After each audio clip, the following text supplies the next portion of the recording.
So Adam and I have seemed to develop the tradition this summer of Saturday mornings going to the farmer's market and then going out for breakfast. This weekend, I got a pretty good haul, and so I'm gonna show you everything that I'm gonna make this weekend with all of my farmer's market goodies. And a side note, the shrimp and grits that I got after we went to the farmer's market were really good also. One of my absolute favorite things to make in the summer with fresh tomatoes is I make sort of like a caprese with burrata, and then I love to serve it with some toasted bread that I toast in a skillet with olive oil. There's always a vendor at my farmer's market that's selling some type of sourdough, and y'all know I am awful at baking bread at home, and so I always take advantage of that.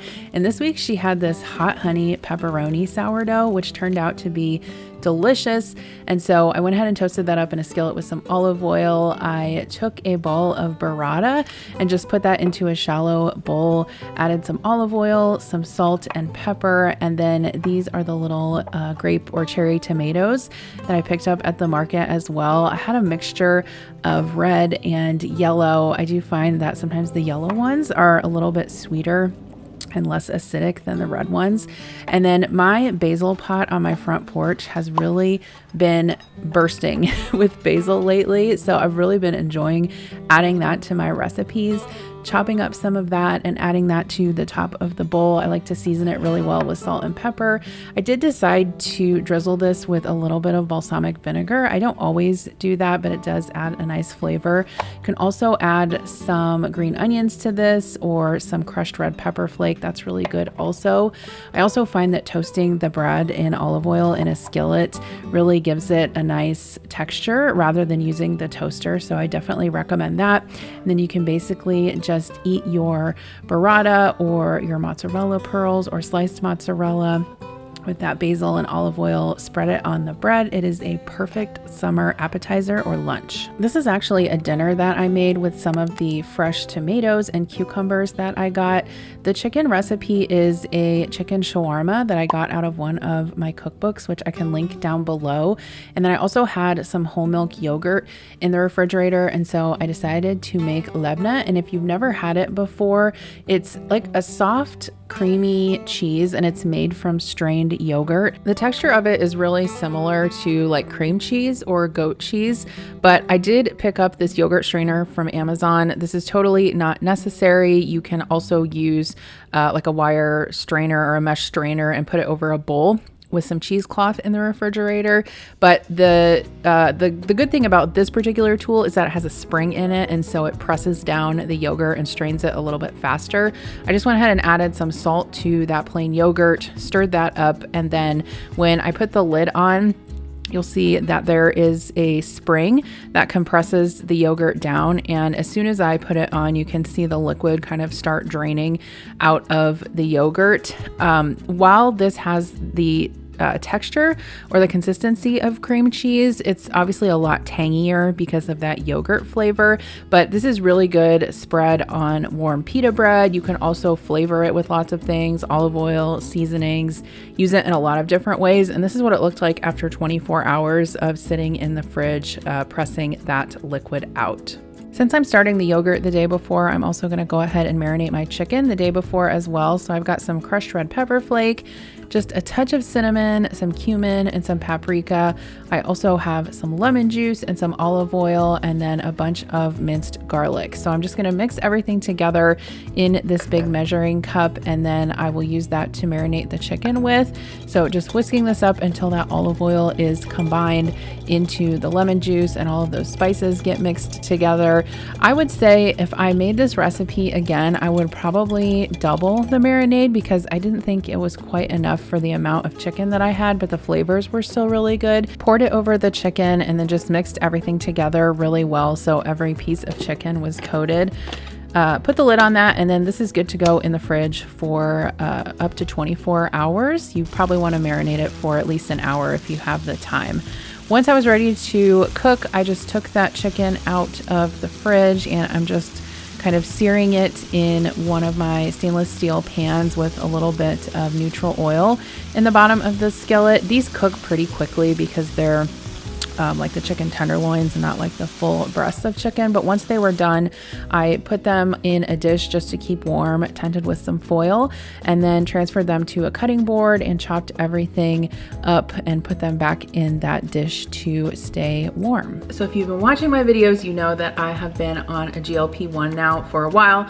I've lost 40 pounds, and that is why I'm excited to introduce today's sponsor, who is Fungimints. I have been using their Super Berberine for natural GLP-1 support, and it really helps and complements the GLP-1 with hunger control. Berberine actually helps support natural GLP-1 activation, and so I have been taking 2 in the morning and 2 in the evening. But even if you're not taking a GLP-1, it can help curb cravings and support glucose control. Now, I did do some research before I started taking this product, and there are actually many studies out there that support the benefits of berberine, not just for hunger control and glucose control, but for a bunch of other applications as well. Fungimints Super Berberine actually has 15 times higher bioavailability, which is a crucial differentiator between their product and other brands. Their Biosned's Berbisol Berberine is absorbed significantly better than standard berberine, which can lead to more effective results. Their natural GLP-1 support blend is formulated with a botanical blend that naturally supports GLP-1 activation, which is a hormone involved in satiety and glucose regulation. Also, a primary benefit, like I mentioned, is that it does help curb cravings. Along with the GLP-1, it has really helped me curb my hunger cravings, and really I just don't snack anymore. It also helps support healthy blood sugar levels and contributes to overall metabolic well-being. One of the primary concerns with supplements is that they need to be fully absorbed in order to be effective, and so Fungimints has specially formulated their berberine to have that higher level of bioavailability. So if you all want to check out Fungimints, I highly recommend it. I'll have a link in the description box below, so you can click on that to learn more, get your very own, and if you're on your phone, you can also tap the bubble on the screen right here. To go with these chicken shawarma bowls, I also wanted to make some tzatziki, so I shredded a couple of cucumbers and I just left those in a strainer for a couple of hours with some salt to get a lot of that water out, and then I'm just adding in a cup of plain whole milk Greek yogurt. I'm gonna whisk that up, and then basically you can season this with anything that you like. I'm gonna add some lemon zest and then some lemon juice as well. I was gonna add dill, but I couldn't find it in my spice cabinet, so I just went ahead and left it out and seasoned it with salt and pepper. Garlic is also really good in here. That fresh garlic that I got at the farmer's market this weekend is so strong and flavorful. It's almost like spicy, which is interesting because I feel like a lot of the garlic that I get at the regular grocery store just isn't that flavorful. So once that was mixed together, I popped that in the fridge, and then I decided to also make some couscous because I was running out of time. I was gonna make rice in my rice cooker, but couscous cooks so quick and I just needed kind of like a grain to go into these bowls. So I sauteed some garlic and olive oil, added some water, salt, pepper, lemon zest, and lemon juice, and then just stirred that couscous in. And this will cook in about 5 minutes. The grains of pasta are so small, so you just pop a lid on that, let it sit, and then when you take the lid off, you want to make sure that you fluff it so that it doesn't stick together. And then I just kept that warm while I prepped the rest of the ingredients for the bowls. So I cut up some of those tomatoes that I had gotten at the market as well, seasoned them with salt and pepper, as well as some of the cucumbers. I was thinking as I was editing this video that I had some olives in the fridge, some Kalamata olives that I should have pulled out as well, but I totally forgot to do that. And then for my pita bread, this is just store-bought pita from the grocery store. I just like to kind of warm it up with a little bit of olive oil in a skillet. While it's still kind of soft on the inside, it gets a little bit crispy on the outside, and it's just really good with hummus. I didn't have any hummus on this night, but it's really good with that Labneh or the tzatziki, or you can also kind of pile your chicken on there and make a little wrap. For my bowl, I'm going to take a few pieces of this and spread some of that Labneh on there. And then once I build my bowl, you'll see what everything looks like, but this is always a great meal to make, especially if people in your family like different things. They can kind of put what they want in each of their bowls. So in mine, I just have that pita with some tzatziki, chicken, couscous, some tomatoes, and some cucumbers. And this is a super quick dinner. Once you do all the prep ahead of time, it comes together really quick, very healthy. Everyone loves it. Next up, I am going to share with you guys how to make this Nilla wafer pudding recipe. It's similar to banana pudding, but it uses strawberries, which I think is really fun for the summer. I'll go ahead and link the recipe that I found online and used down below. But I started with a package of cream cheese that is softened, some vanilla extract, and some powdered sugar. And I'm just whipping that together in my stand mixer with the whisk attachment. You could also use a hand mixer if you don't have a stand mixer, no big deal. And then once that's totally together, you want to add about a cup of heavy cream and whip it very briskly and slowly in so that it increases in volume. I actually did not have quite enough heavy cream. I probably only had about half a cup. So instead of using all heavy whipping cream, I used what I had, and then I also added in half a container of Cool Whip, which worked out fine. Just a reminder to use what you have and make substitutions as needed so that you can make what you want without having to go to the store. So in my dish, I have some Nilla wafers in the bottom, and then I sprinkled a layer of strawberries over that. I'm just using the vanilla wafers from Aldi because that's what I had on hand. And then you want to take half of that whipped cream mixture and just spread it over top of the strawberries. You're just going to go ahead and make 2 layers of this. The original recipe said 3, but I'm like, I don't think I'm going to have enough room in my dish. So I just went ahead and did 2. Add another layer of cookies and strawberries, and then go ahead and spread the rest of that on top. I really wish that I would have had some extra strawberries to decorate the top, because this did not turn out very pretty. Like, well, it looks pretty on the side, I guess, when you look at it from a side view. But obviously, if I was taking this somewhere for like a potluck or something, it would have been nice to have some strawberries on top to decorate. But the important part is that it tastes good. So you want to let that sit in the fridge for a couple of hours and then go ahead and serve it up. And it does keep in the fridge for about 3 days. Obviously, the cookies are going to get a lot softer as they sit, and they almost become like a cake-like texture. Next up, I'm making something that I've never made before, and that is watermelon rind pickles. My husband always talks about these and how his grandma made them in the summers when he was a kid. And so I got the recipe from my mother-in-law. The recipe is on the screen right here if you want to screenshot that. But basically, it's a way to use up the rinds of watermelons after you eat the flesh of the watermelon. So the easiest way I found to do this was just to kind of slice the watermelon into wedges or slices. Remove the watermelon. Obviously, you're going to cut that up, set it aside, and eat it. And then you can easily peel the thick green skin off of the rind. Now, I have a really sharp peeler. It's an OXO brand peeler. I got this several years ago. I'll link the one I have down below. It is the best vegetable peeler that I have ever had. And also, you want to make sure you have a really sharp knife for this so that it can cut through that watermelon rind. Actually, back to the peeler. In fact, when I bought this peeler, there were a bunch of Amazon reviews like rating it less stars because it was too sharp and if people were getting cut on it. Personally, I would rather have a sharp peeler. So after you get those chunks of watermelon rind, you want to just put those in a bowl and cover it with cold salt water and let it sit overnight. Now in the morning or whenever you're going to make these, you want to put them into a strainer, strain out all of that salt water and give them a good rinse with some fresh cold water. Put them into a big stock pot, and then you're going to cook them on the stove until they are tender. So just bring them to a boil. I want to say this took about 20-ish minutes. Obviously, it's going to depend on how big you cut your pieces of watermelon. I just tried to cut mine into like bite-sized pieces that were similar in size. And while that is cooking, I went ahead and got my spices ready. So I have a lemon sliced up, some cloves, some cinnamon sticks, and then I was supposed to put in whole allspice, but I didn't have any, and my Walmart didn't have any, so I didn't include it. I just left that out. Combine your water and vinegar and sugar into that pot and bring that to a boil. This is what's going to make the syrup mixture that the watermelon rind is going to be kind of, quote, pickled in. Obviously, these aren't necessarily real pickles, or maybe they would be. Maybe there's just a lot of sugar in this recipe, and that's what makes the solution very syrupy.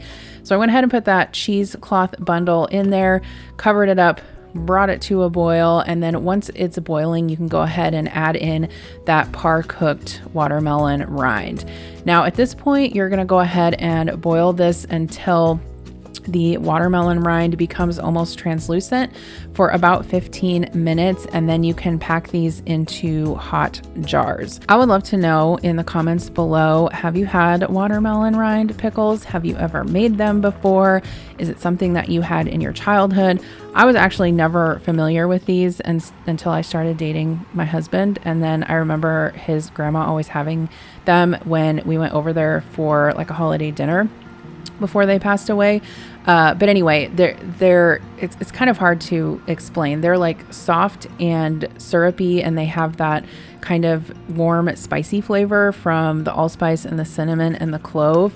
But once these are done cooking, you just remove that cheesecloth bag. And then I sterilized some jars, and I'm just ladling the watermelon mixture with that syrup into some hot jars. You're actually not going to process these in a canner because they're just like refrigerator pickles.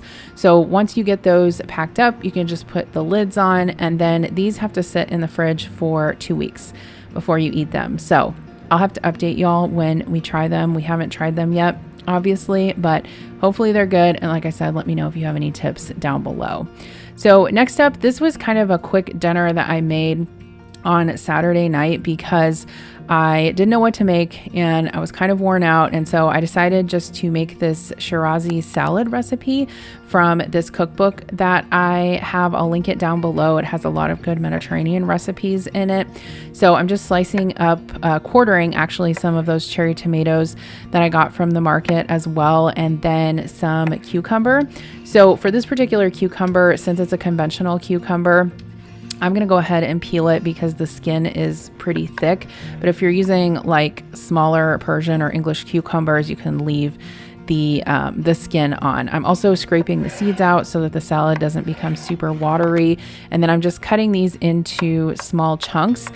For this salad, you want to kind of keep everything the same size so that it's easier to eat.